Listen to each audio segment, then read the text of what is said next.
All right, we'll call the meeting to order. We have just returned from closed session. Going back to open session, all the board members are present. First is public comments. Did anyone register? There was one email, you've all received it, and per our last board meeting, we did determine that we're going back to the previous policy of not reading email comments anymore, but you will all always receive them before the meeting. So we'll need a motion to approve the agenda. So moved. Second. Mark and then Jack. All those in favor say aye. Aye. All those opposed? And that will move us into number 7, request by board member for reconsideration of the 11-9-20. So basically, we had a previous motion, and we have included in the packet where all the previous motions relating to this, that about opening up co-curriculars, and one of the original motions had to do with the low-risk sports and then the high-risk sports, and then at the last board meeting on December 14th, there was a motion to allow the high-risk sports to practice at this time and then potentially open up their games later in January. That then got moved to the co-curricular meeting on December 22nd. That the committee would consider whether the winter athletics could begin their practice, their actual games earlier. At that meeting of the co-curricular committee, with the policy fully defined from Aaron, that it was determined unanimously there to allow the co-curriculars to start competing earlier. And so that's where we are right now. So basically, there would need to be a motion to make a change. I guess just a quick comment, looking at your policy that you guys reviewed at the co-curricular, and I believe you approved it at the co-curricular. In there, they state if somebody doesn't follow the rules by not competing in, or by competing in something, an activity outside of sanctioned, you get a 10-day suspension. I would like to see that as you don't play for Waunakee for the rest of the season. So you would want to make a change to the protocols that basically if an athlete who is on one of our teams competes or practices or plays with another team, whether it's club team or anything else, that they would basically be barred from playing on the Waunakee team for this season. That's good. I guess that would take a motion, so you so move. Is there a second to that motion? The current statement is that they would be barred from playing for 10 days, and then on a subsequent violation, are they then barred for the entire season, I believe? Right. Potentially for the rest. Yes. We didn't define. So the first incident is 10 days. The second incident could be the entire season. Jack wants to change it to the first incident is automatically the entire season. Yeah, the first incident, I believe, puts them into the quarantine protocol for that, and then the second one would then be removal from the team for that season. Is this a policy just for this year, or is this a policy that will continue This after? is a COVID policy. Just for a policy. sports. Aaron, when you This speak, year. can you stand up? Because I need to make sure that Brian can hear you up front. Sure. Thank you. Yeah, so would be in the winter sports COVID policies that were discussed on that Tuesday, would be for this. Just- And like I said, that's a 10-day quarantine period and would just apply for this particular season. Yeah, I did include that, Joan, for your reference in board book under, that's at the very end with the attachment. It's under the winter athletic COVID plans. Oh, yeah. So that would have been that handbook that I think the board had seen at one point. We then made revisions to it, and it came back through co-curriculars. So that's what Jack is referencing. Is this the document that says right at the top of it that this is a living document and will be edited over time? Because I don't know how you can edit a board policy over time without the board acting on it. Well, That I was- don't see this as a board policy. Well, it's a policy in that it's been acted upon by the board. So With it the has, handbooks, right? it's not a policy as in policy 125, but it's policy of the board based on the vote and approval by the board, similarly to our student handbooks, employee handbooks, those type of things. I mean, my understanding when he was saying living document, I gotta admit, I read that he lists the other organizations that affect us and overrule us, such as WIAA or PHMBC, that if they make changes, we have to change the document. That Yeah. could happen in between the board making a decision. But right now, we have a motion waiting for a second. Seeing no second, the motion dies. I don't necessarily disagree with the motion, I guess I procedurally, given how we scheduled this, I didn't know if that would be the right timing for something like that. I don't disagree with the idea, Jack. But I would second it, it's just, I don't know where we want to start with this. Okay, so for right now, we don't have a motion on the floor. So let's table it and You can't table it unless it's an actual motion, which would take a second. Okay, I'll second it now. Okay, now it's seconded. Do you want to make a motion to table? if, I'll make the motion. Okay, there's a motion to Procedurally. table. Is there a second to table? Second? And there's a second to table it. All those in favor say aye. Aye. All those opposed? Okay, so we will table that for now. If we can just pause for a second so I can catch Who made the Rebecca. first motion to table? Mark, Mark, Thank you. so with the idea that the motion will be brought up before the end of the meeting. Usually we should set a time for a table. Okay, so we're back to, right now, we don't have a standing motion. We're looking at where we are right now with our programs, which is they're allowed to start competing this week. Can I just go back and kind of give us a little history piece? So when we had a similar type of a meeting in August. And that was when, if you recall, Mark called a special meeting for reconsideration of the vote for which grade levels would come back in our model for starting school. At that meeting that we held, it was noticed in a very similar manner to how tonight was. The first motion that was then brought forward was a motion to basically to bring to the board for reconsideration of that vote. And so I believe at that point, Mark, you made a motion, it was seconded, it was discussed, and then once that was approved, it then went back to the initial motion being on the floor and being reconsidered. So that was the process we followed per this same situation in August.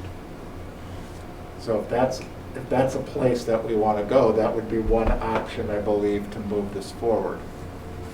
So if you wanted to reconsider a motion, you're gonna have to be a little bit clear as to which one you're Which one? reconsidering.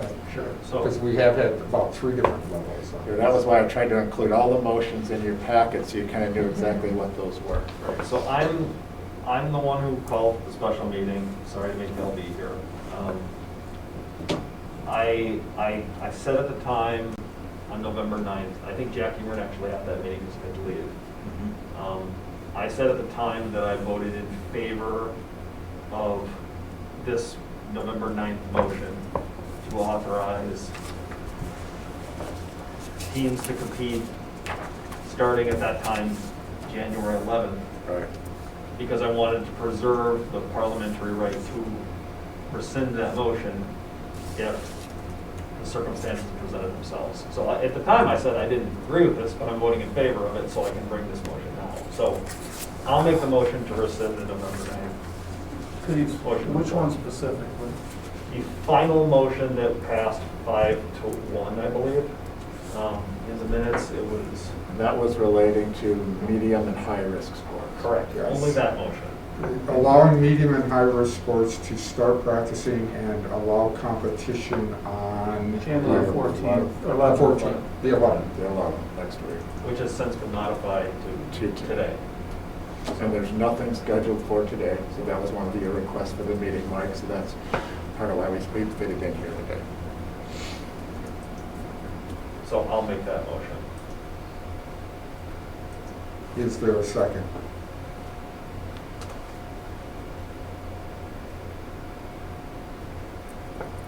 I'll second the motion so that we can begin discussion.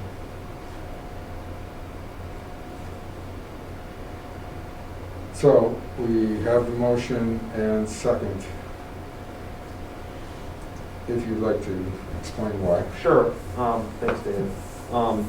So I think what I have said, personally speaking, throughout any of these decision points we have had throughout the last 10 months has been that I think we have to incentivize good behavior and disincentivize bad behavior.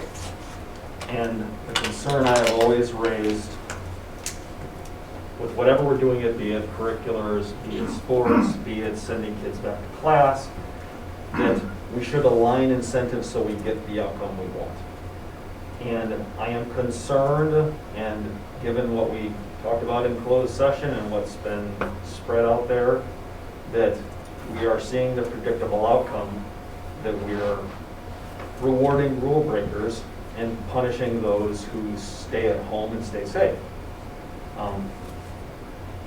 I have some specific points that I just want to highlight, and then I'll yield because I don't want to sit here forever. I'll get my point out and be done. I just want to first acknowledge that I think we all want kids to be able to play sports, all of them, be able to get out there. These are a normally super positive thing in kids' lives. I mean, I wouldn't have gotten through high school were it not for athletics. I would have gotten through it, but it would have been a hell of a lot worse. And I can't imagine telling kids they're not allowed to do what they really love. I bet that some of these kids probably don't like school. I bet they're showing up because they show up because they want to go play their sports. I get that. And any competition requires some risk. But what I'm concerned here is that I haven't really seen any compelling reason that suggests sending our teams out to other counties where the COVID situation is worse than Dane County is going to be mitigated in any useful way, that it should proceed sending kids back to class. I don't know how we can go to our staff and say, you can't yet have kids sitting in class 6 feet apart and distanced, but we're going to authorize students to go out of county into counties where their health departments are saying don't do this, where our health departments are saying don't do this, where our health department has an order saying you can't, and that's the only reason you're going somewhere where it's less safe. But you can't sit in class. I don't know how we can say to the community that we are having our priorities in the right order when we're doing that. I know there's a reason for why things are delayed in getting kids back into in-person class until the end of January. But it seems like our timing is wrong, given where we're going with all this. I mean, I'm concerned about we're throwing all these kids into all these different places, and it came up again in closed session of where all these teams are traveling to. I looked up the rates in these counties. They're twice as bad as Dane County. So if we want to have kids competing, is there any way that we can do that in Dane County? Or can we do that where we're certain that kids and their parents and spectators are not increasing the risk of creating a danger to our community? You know, Dave, you kind of brought this up obliquely in other meetings, and you and I have talked about it before, but there have been actually people in our community who have died as a result of kids playing sports, getting sick, and introducing COVID into their home. So this is not an inconsequential decision to just let the kids play, give them a choice. We all know that the kids already have a choice because they've been playing already. Where I'm concerned is whether or not the district is actually sanctioning it and effectively saying, go ahead. I'm really concerned about the message that sends to staff. It hurt me to hear the staff members communicate in our listening sessions and privately that they can't see their family members because they see themselves as an exposure risk. But they're still coming to work. They're still doing their job. Some of them are teaching in person. But we have other members of the community that will do whatever they want and will increase the risk for themselves. I mean, we're all supposed to be in this together. And I'm just so concerned that that's really not where we're moving. And I'm really sympathetic to the idea that, and I've said it myself, that the safest hands that we have are our own, that if we get kids under our control, that we can enforce our own policies and be better off. But again, in closed session, we talked about that. They're not following our policies. We're concerned that they're not following our policies. And we have coaches that might not be with us because they're not following our policies or don't want to. I don't know how we can just proceed with letting these activities go on and say to everyone that we're okay with it. And I guess beyond that, I hope maybe Dave, you had some ideas about how to find ways to make this work. I mean, I like that phrase, like if it's important to you, you'll find a way to make it work. If it's not, you'll find an excuse. Well, let's find a way to make it work, but it shouldn't have to be send kids out to where they're more at risk, or the spectators are more at risk, or we can't enforce our own policies because the plan says spectator rules are TBD, or you're in Dodge County, where I grew up, where the sheriff is, or some law enforcement is saying they're not going to bother enforcing the law. I mean, I don't know how we can countenance that. I'm concerned that there are some people who have just lost the thread about what is important at this time, when we should be talking about sticking together. I didn't say this before, but when people were reporting to me concerns they're having about this, they were saying that kids were literally saying that because I called this special meeting that they wanted to kill me. Kids saying that about a school board member, about not playing sports. If anyone's behaving that way, they've lost the thread. We should be working on how to work together and just get this over with so kids can get back to normal. But I just don't see how we do that by authorizing something that just doesn't need to happen right now. If we can find another way to make it happen, I'm for that. But I don't think the right way to do it is by having kids go out of county to dodge local health rules. So that's the motion. I can shut up from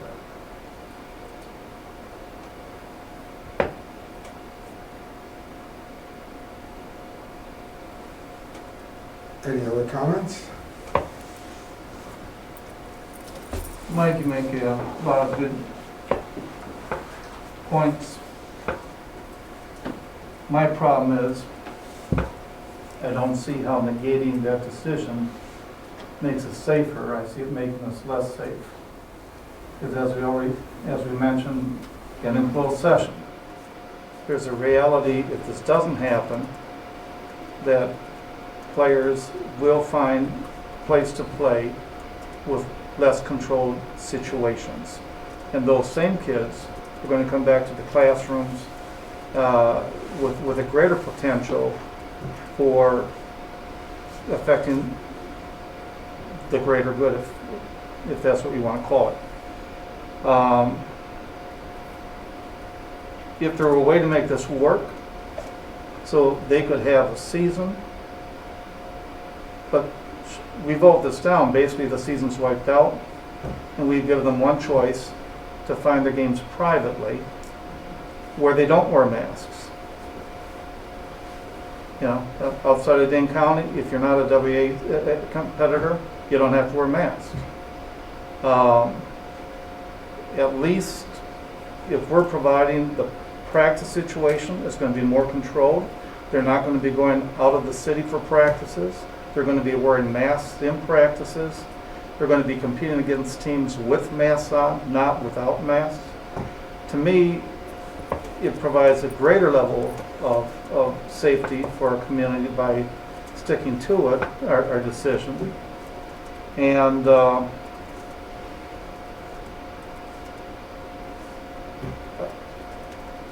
I hate to punish the majority because of individuals that make some poor decisions. I trust our administration, I trust Aaron, and that we got a protocol that the co-curricular committee voted on that looks to me that provides a guideline with consequences. And I'm hoping that we can go forward with our decision from November 11th and December 22nd. What's it, Aaron, have there been games played by some of our students outside of our team? I'm sorry, what was the last part of that? So you bring up a good point about the protocols we set up, the policy we approved about them not playing outside of the team in order to keep that protection to some degree. Have you known of any games where they've been playing outside of playing on our team? Well, prior to us starting up practices and things like that, there were some games being played. I don't know any specifics to what those games were, what they look like. But I know there were some leagues going on, and I know, like, you know, there were some wrestling practices that weren't being run by anybody from our team, like our coaches or anything like that, that happened, that are done by private clubs. But since the practice sessions that started in, when did they start? Well, we started up mid-November, and then public health shut us down, and so we basically started up practices again. Each sport started at a little bit of a different time, but basically that week of break. So the week of December 21st, I will say generally, that's when most teams kind of restarted practices. So by that time. you had two different things going on. November was the 5 contact days, Yep. which was not the start of the season. And then you had the start of the season, which was the actual practices, which took place after the votes of the board for for most of our sports, particularly the medium and high risk sports. Yep.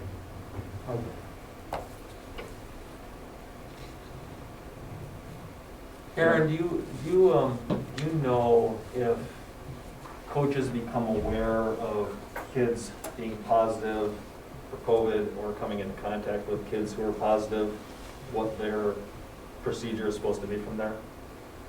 If the kids are aware, or if the coaches are If the aware? coach, the staff member for the district. Yes, they've been told, whether through emails or through my weekly meetings with them, if they're told of a close contact or a positive, that they're to immediately direct that family or that student to contact the school nurse, and that coach is also supposed to follow up with the school nurse to make sure that contact was made. I don't know, we have it written in, we've had Zoom meetings about it, we've also, I've also shared, email information about it, so I think we've hit kind of the 3 different ways to get it to these coaches. So if a coach were to find out about kids coming into contact with a positive case, say in a club game that they played and didn't report that to the district, that would have been a violation of our policies? Well, yeah, that would be an issue. I don't know, like, again, when you say policy, policy is a board, I guess I don't It's our understand. handbook. When he Protocol. when he says policy, it's anything voted on by the board, Aaron. That's Okay. just a clarification. Yeah, so that wouldn't follow along with our protocols, so that would definitely be something where we'd have to reteach and reconnect with that coach to make sure that we're following, that we're enforcing our procedures. Are the coaches supposed to do any of the contact tracing on their team? No, that's all handled by Kurt Ely's staff.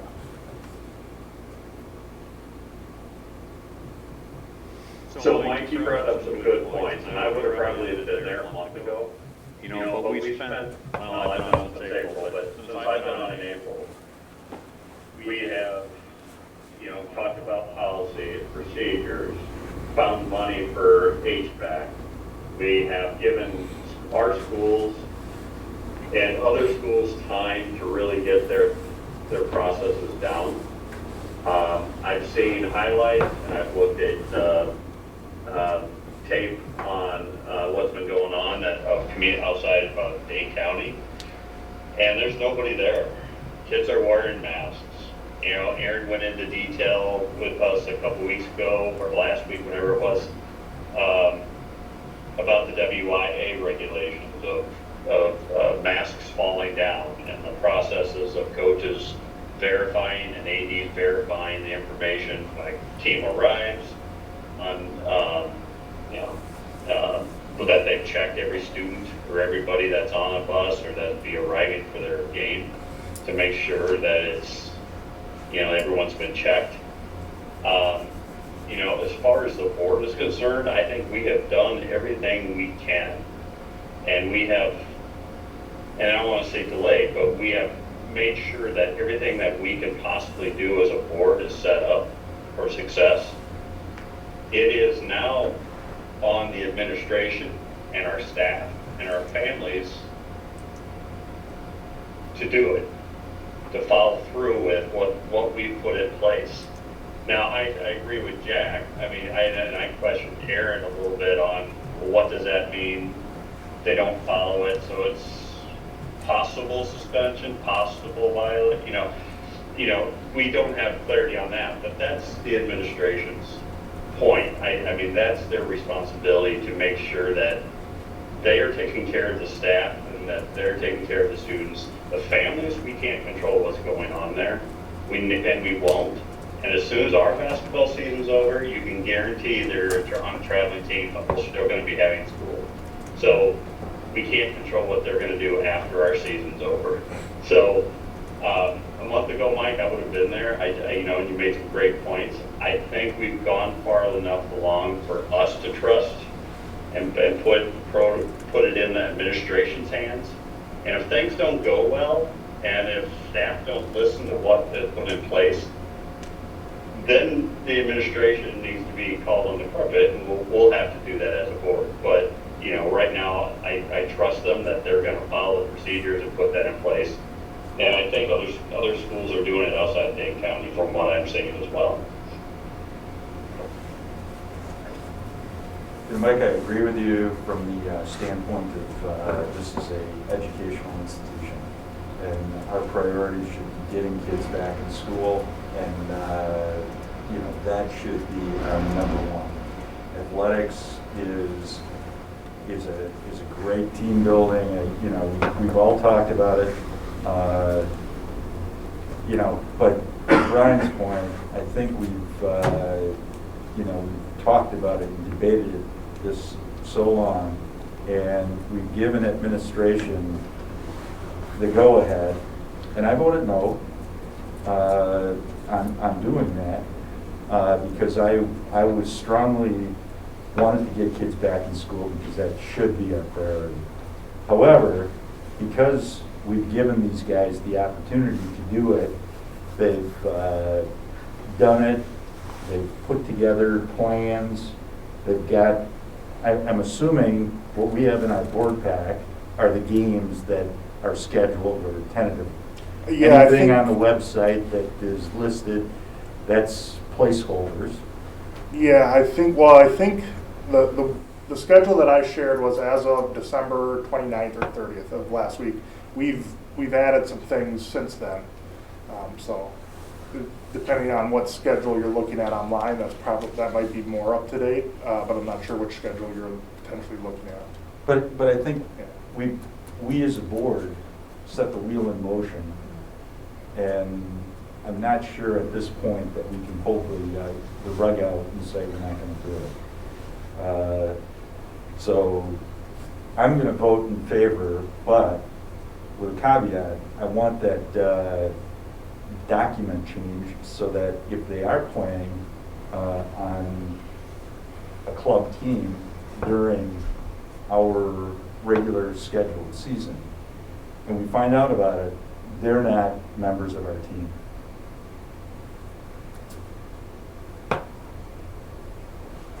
I voted against high-risk sports in November because that's what the medical committee recommended. And I have pretty much decided I'm not going to be a doctor. So I'm going to generally follow the medical advice. I agree, we have given them permission to get going, and I have voted along those lines because the policy was as good as it's going to get. The kids sometimes play out. Hopefully none of them have done anything since the 21st, and we're not going to be chasing that.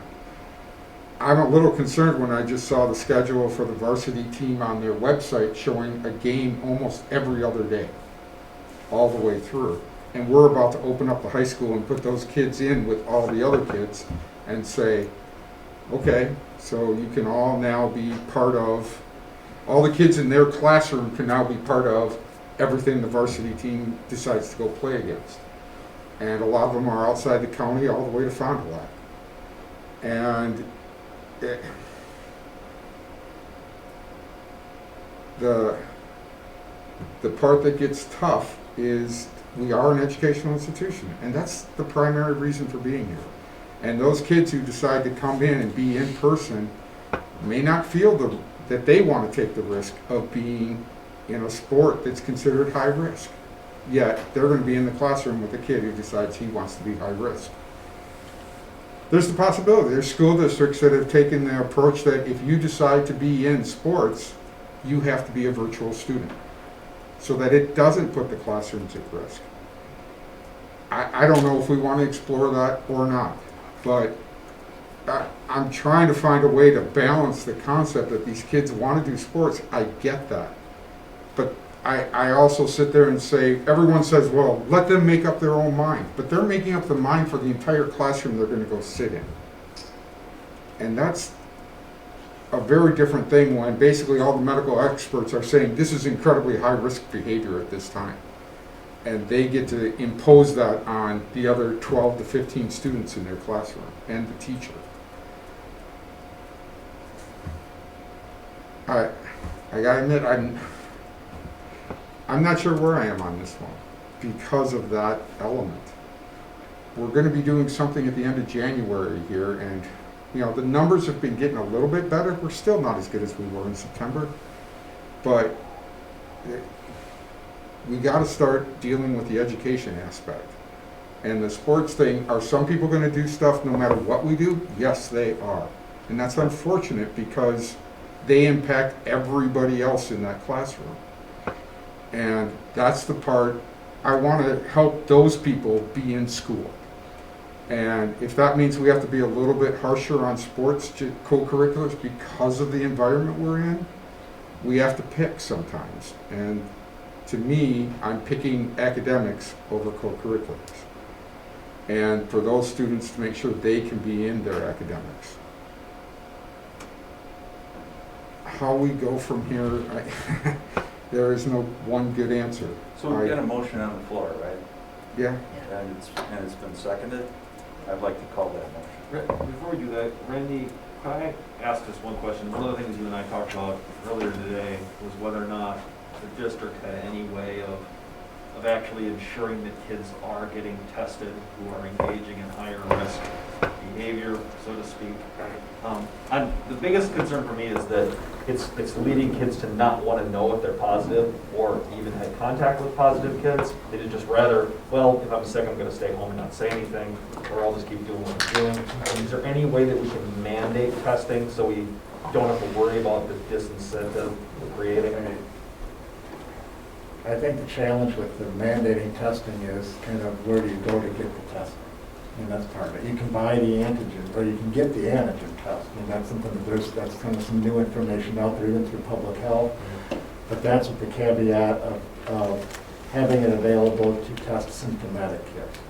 That's kind of the premise behind that aspect of it. I don't want to say it's impossible, but I think once you have the test, you almost have to have it continually, because just because I test negative today doesn't mean tomorrow I'm not. Well, that's how professional leagues are operating. They're testing everybody every single day or multiple times. I don't know if I see that as viable for us as a public school. The only thing you could potentially do is take a temperature test of every athlete before practice. Right now, the best thing that we're able to do is it includes the temperature. It's the sheet that people have to be diligent with filling out. We have to be diligent with accepting, and if somebody is coming with symptoms, educating our staff on what those look like, and then directing them appropriately where they're at.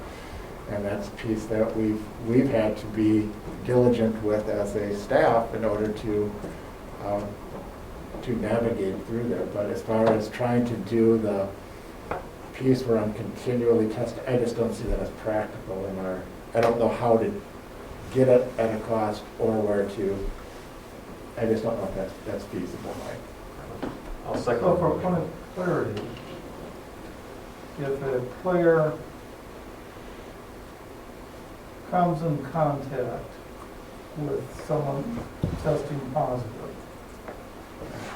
and we don't know how many other people that player has come in contact with, am I assuming we're treating that like a classroom, that we would shut down the entire classroom?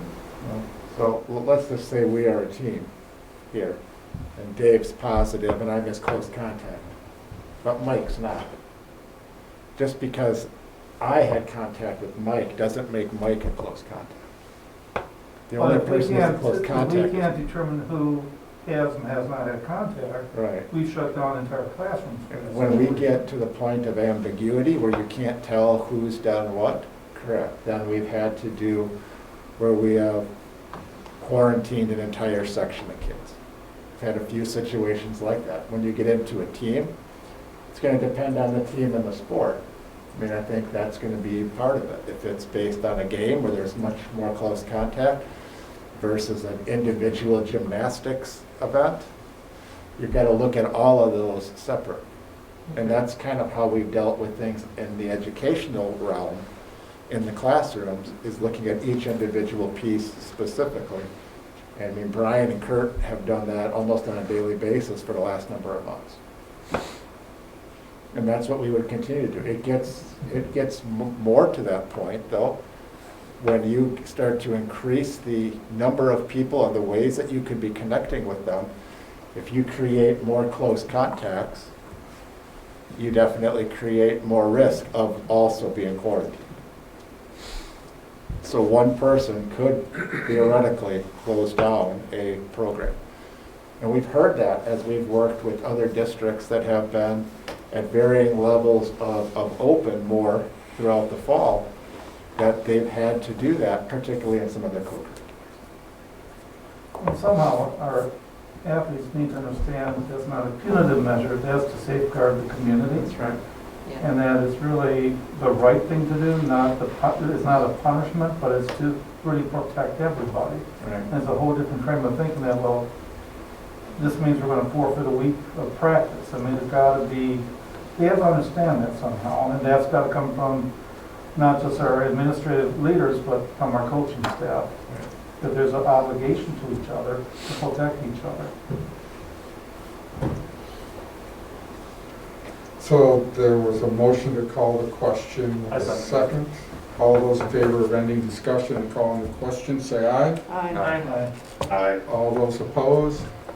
And again, so we have a lot of viewers for them to see, since we have masks on, we'll do it by roll call. Can you just review what the motion was, so that everybody's aware? Motion to vacate the November 9th. High-risk decision for high-risk sports.